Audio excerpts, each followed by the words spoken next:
Hello. Hello, this is Dr. Wendy Wood, and we are going to be talking about sensory changes in the older adult. So just to begin with some general points here, these changes are highly individualized, and the declines are usually gradual and progressive, and they're typically irreversible. So sensory changes can begin in mid to late about mid-adulthood. Hearing changes can begin as early as 40s.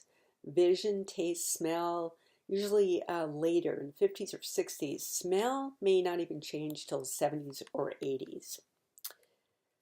And the important thing again is remember it's very highly individualized with these changes. But some of the typical changes seen are wide varieties of changes. Decreases in both reception and perception, and slowing of information processing. So higher levels of stimulation are needed, and there's more reliance on the environment.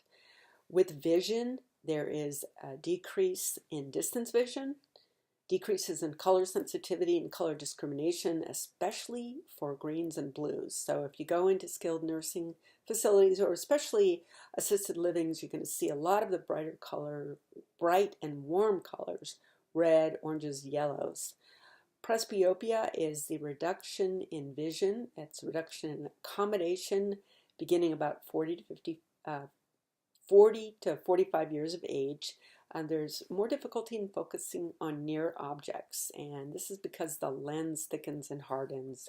There's decreased elasticity, weakening of ciliary fibers, and this is termed presbyopia, so age-related visual loss. So again, beginning in about maybe the 40s or 50s, sometimes later for other people, there's a need to begin wearing readers to be able to see things closer up. There's increased sensitivity to glare.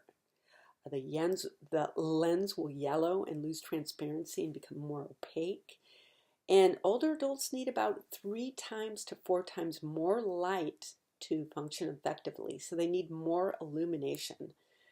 There's also a narrowing of peripheral vision from about 270 degrees in the young to about 120 degrees in the old.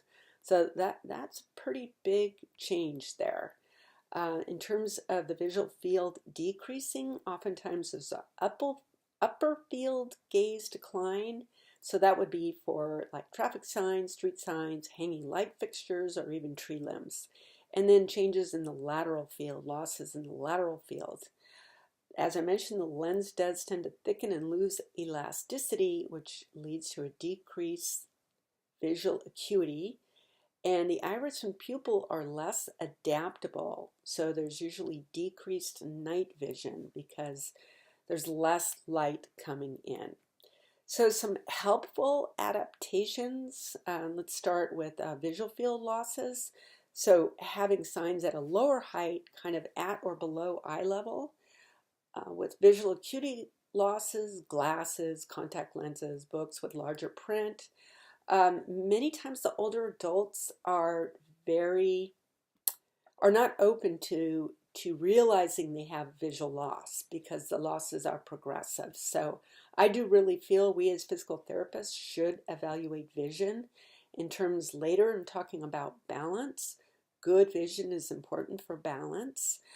So it really is recommended that the older adults visit their eye doctor about once a year. Maybe even more often if they have glaucoma or a history of glaucoma in the family. In terms of illumination, you can have UV absorbing lenses. You want to illuminate the task, basically adding more light.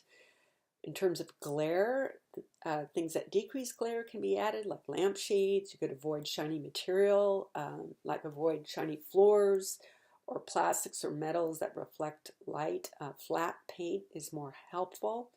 Decreases in night vision can be helped with night lights, especially those with red bulbs. Pocket flashlights are helpful, and also having light switches at room entry points. In terms of color, I mentioned this already. Warm, bright colors like reds, oranges, and yellows are easier to see. You want to kind of avoid the pastels.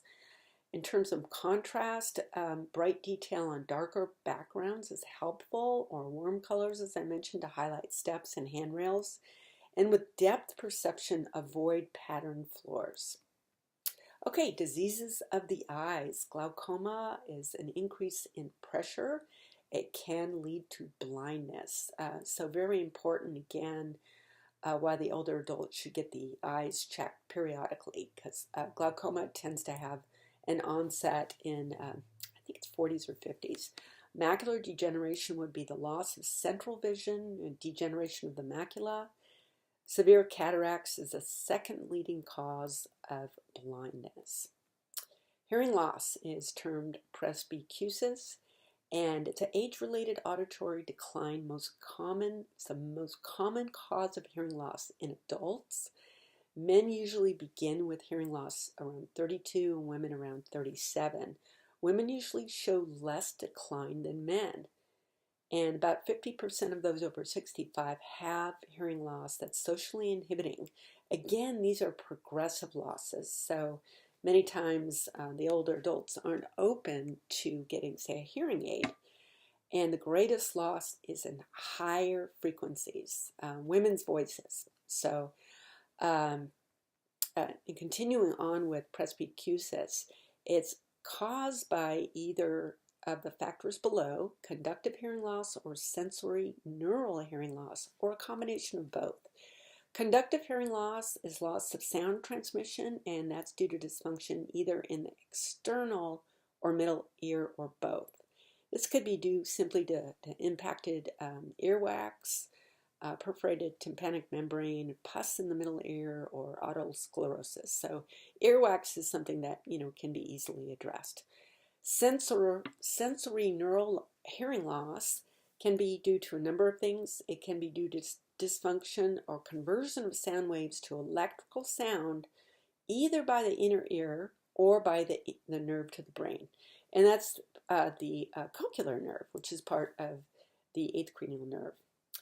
Age-related sensory hearing loss, again, is termed presbycusis. And with sensory presbycusis, that's due to a loss or degeneration of hair cells within that inner ear, or the neuron loss along the auditory pathway. And that, again, is usually a loss of the high frequencies. Neural presbycusis would be due to degeneration of nerve fibers of the cochlea. And that's usually involves, or it leads to, a loss of speech discrimination. Strial presbycusis is usually due to vascular changes, and that would be a reduction in all frequencies that would happen. With cochlear conductive presbycusis, that's due to changes in the cochlea, and that also would result in a reduction in all frequencies. So some helpful auditory adaptations. Again, with presbycusis tends to be a loss of the higher tones of hearing. So you could lower the frequency and pitch of TV or radio just by adjusting the treble down and the bass up. You could add visual cues to smoke detectors, because those usually have high frequency pitches. Use microphones. Hearing aids with frequency selective amplification are really helpful. And you want to minimize background noise. Use drapes, carpeting, insulating sheetrock, and eliminate background music or sounds. With severe profound hearing loss, cochlear implants is something sometimes people have chosen. Or, I have a good friend that's deaf, and in the deaf community, there is some kind of controversy over the use of cochlear implants, and that would be people wanting to embrace the deaf culture. I do want to point out, I should also mention, with vision and auditory, the use of animal assistants, dogs, can be helpful. Okay, with smell, olfaction tends to decline after about age 45. I mentioned also oftentimes it's not a problem until after age 70, when there's decreased nerve endings. There's usually a decrease in sensitivity and to intensity of smell, and a decrease of attractiveness of food. Well, because you can't smell it, you're not as hungry.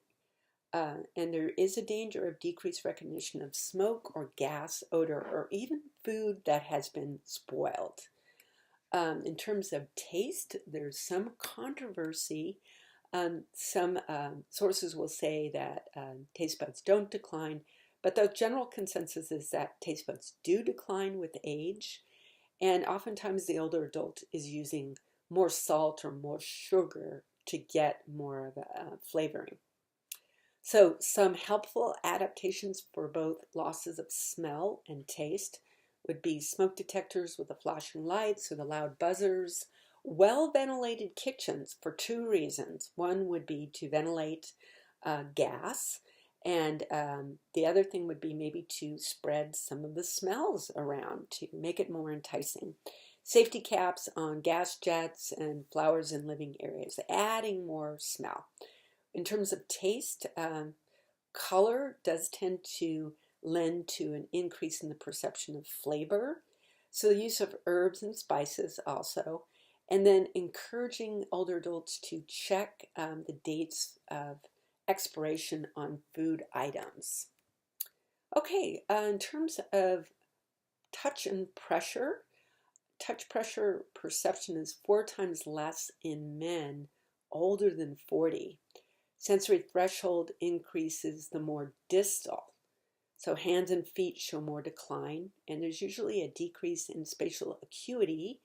Stereognosis and graphesthesia tend to remain intact. Vibratory threshold increases with age greater for the lower extremities. I should say the threshold decreases, so a loss of vibration in lower extremities. So that should be corrected. Well, it says vibratory threshold increases. So in other words, there is a loss in the vibration, the sensation of vibration. So the person needs more vibration to reach the threshold of perception. Proprioception motion is less well detected at slower speeds. So it's probably with faster speeds there's more input. Pain perception, cutaneous pain threshold increases with age. Thermal pain thresholds increase, but electrical pain threshold does not. Pain should not be a normal part of aging, so pain should be addressed. There's less ability to discriminate between levels of perceived pain in the older adult, and there is selective deterioration of substance P, endorphin mechanisms that can either increase or decrease pain sensation. So that concludes the lecture on sensation. I'll be having another lecture coming up on environmental changes. We already looked at some adaptations, but we'll look at that a little bit more facility-wide or even clinic-wide. Thank you very much.